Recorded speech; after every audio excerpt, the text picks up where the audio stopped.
मध्ये गिरगाव चौपाटीवर एकामागून एक बाप्पा जे आहे ते येत आहेत आणि गिरगाव चौपाटीवरची दृश्य आपण या ठिकाणी पाहताय। रस्ता अक्षरशः गणेश भक्तांनी फुलून गेलेला आहे। या ठिकाणी आता उभं राहायला सुद्धा जागा नाहीये। सकाळपासूनचं असंच दृश्य होतं आणि जसजसा दिवस पुढे पुढे सरकत गेला तसतशी ही गर्दी जी आहे ती वाढत गेली। शिस्तबद्ध नियोजन जे आहे ते करण्यात आलेलं आहे। कुणालाही त्रास होऊ नये याची पूर्णपणे खबरदारी पोलीस आणि महापालिका यांच्याकडून घेतली गेली आहे। लालबागचा राजा आपण या ठिकाणी पाहताय।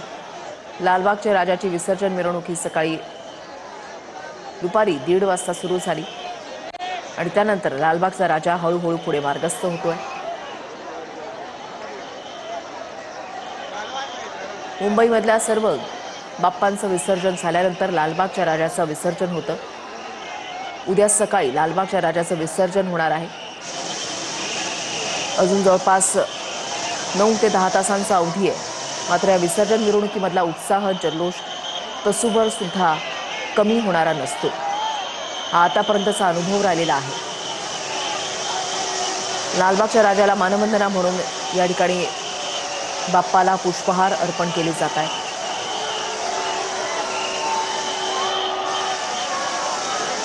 पुष्पवृष्टी केली जाते, गुलालाची उधळण केली जाते।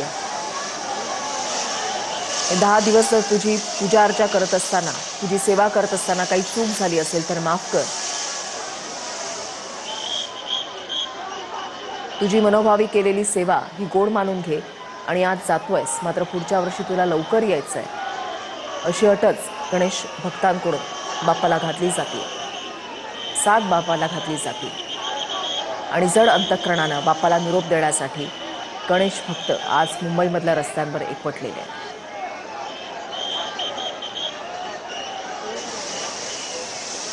बाप्पाची विविध रूपं ही चैतन्य देणारी, आनंद देणारी, मन शांत करणारी असतात। बाप्पाची विविध रूपं आहेत, बाप्पाची अनेक नावं आहेत, मात्र त्यासोबतच बाप्पाची विविध रूपं एक वेगळंच समाधान आणि आनंद देऊन जातो आणि बाप्पाचं हेच विलोभनीय रूप आपल्या डोळ्यामध्ये साठवून ठेवण्यासाठी आज गणेश भक्त रस्त्यावर उतरलेले आहेत। पुण्यामधली दृश्य आपण पाहताय। अनेक तासनतासाच्या विसर्जन मिरवणुका हे आतापर्यंत मुंबईच्या गणेशोत्सवाचं वैशिष्ट्य राहिलंय। मात्र यंदा पुण्यामध्ये सुद्धा हेच चित्र पाहायला मिळतंय। मानाच्या 5 गणपतींचं विसर्जन हे संध्याकाळी झालेलं आहे। मात्र ढोल ताशा पथकांचा गजर, पुणेकरांची अलोट गर्दी आणि बाप्पाची विसर्जन मिरवणूक अजूनही पुण्यामध्ये सुरू आहे।